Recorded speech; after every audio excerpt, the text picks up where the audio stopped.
A castle's greatness isn't only measured by its towers and tapestries, it's also measured by the weight of its shadows. Today, we go down past the velvet ropes and Tour sunshine, and into rooms that don't care for our comfort. These are the dungeons.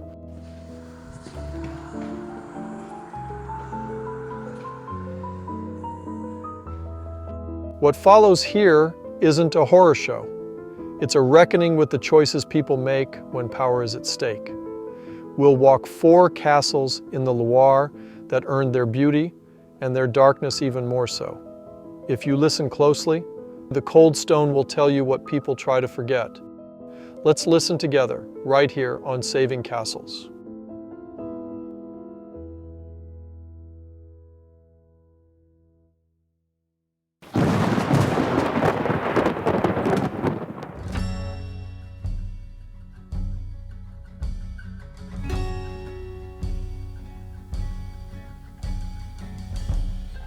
Chinon is a city of cliffs and memory. The fortress is where Eleanor of Aquitaine walked courtyards in a world that was changing fast. It is also where the Knights Templar were brought after their order fell from grace and favor. In the late summer of 1308, 5 of the order's senior men were held and questioned here, including Grandmaster Jacques de Molay. Papal envoys working for Clement V interrogated them at Chinon as the wider machine of politics kept grinding toward the order's end. The rooms are quiet today, tidy. In the mortar you still find thin crosses, a soldier monk scratched in outline, instruments of the Passion. The Templars did not stop being brave when the keys turned. Their bravery just became harder to measure.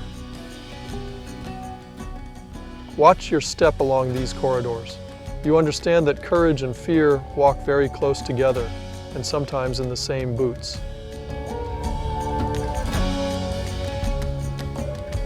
In 1312, the order is suppressed by papal bull.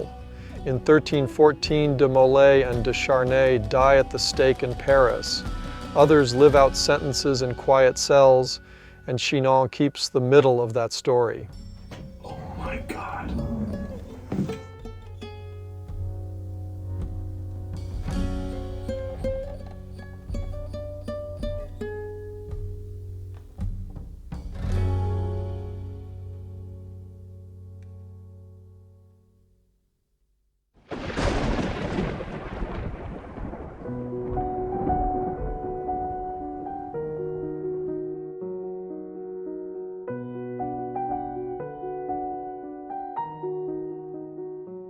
Château d'Ussé is the setting that taught the world to dream in turrets. They call it the Sleeping Beauty Castle. With its lacework roofs and white limestone that glows like a lantern at sunset, it's like history happened here gently. It's almost hard to believe that this castle even has a dark side. But there is indeed a dark side. In the prison cells, the stories are not for children. You find cramped guard rooms and the kind of corners that make it hard to breathe.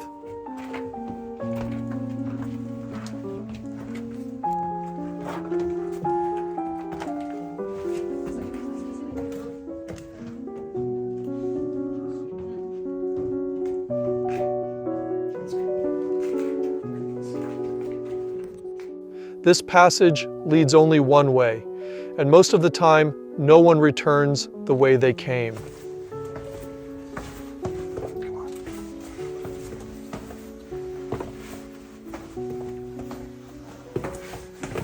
It's getting a little colder, darker, and creepier.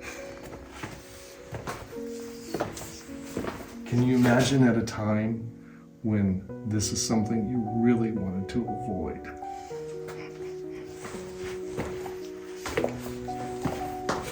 If you came down this way, there are no exit signs. You probably stayed here.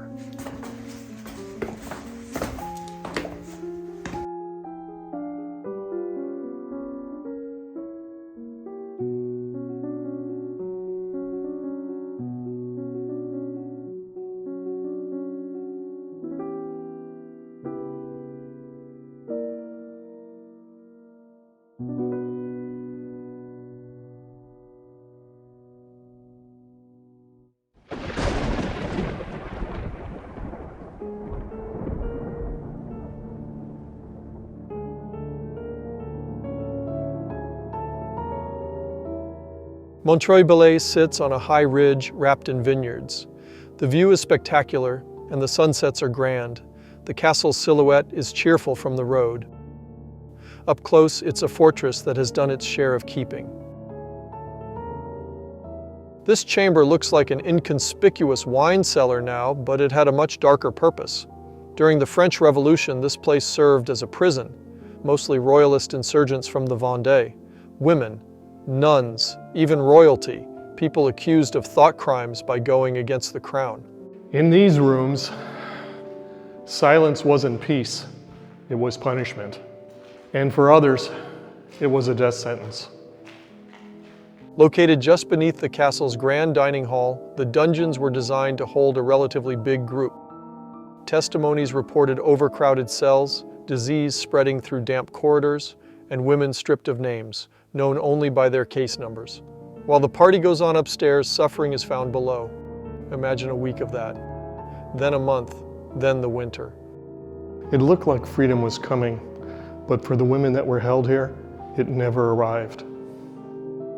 If this kind of straight look at the past speaks to you, travel with us. Subscribe to Saving Castles, share this episode with a friend who loves honest history, and join us as we keep telling these stories.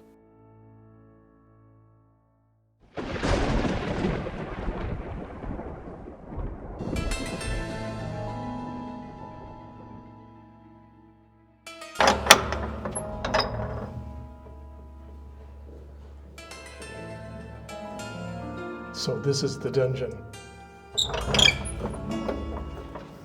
Brézé is famous for its vast and interconnected troglodyte halls.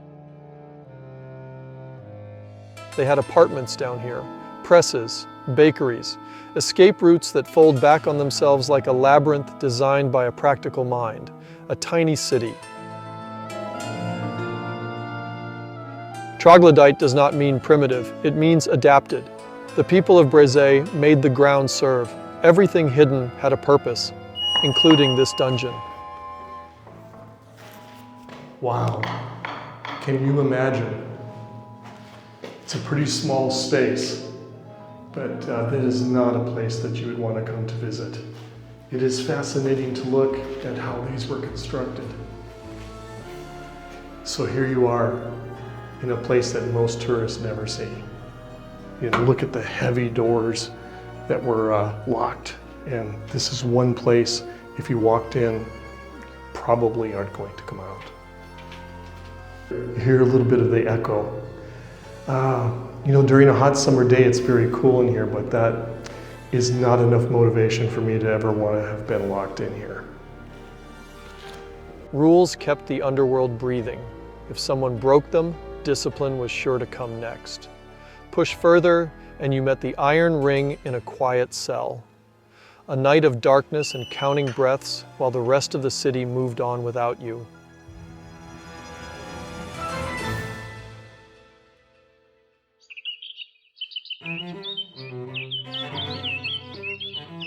There's so much you can learn about the darkest parts of a castle.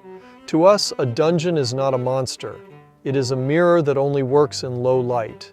It shows you power with its niceties stripped away. It shows you how people carry time when the door will not open. It shows you the price of order when order gets nervous. It's the other side of a castle's beauty, but all of it a part of history. Ussé hides a locked room inside a fairy tale. Montreuil-Bellay carries the memory of neighbors kept too long. Chinon bears the weight of history written in blood and fire. And Brézé turns the ground into quiet power. Beauty and fear often share a wall, and these walls, they remember. This episode's tour was a bit different, but we hope you enjoyed it.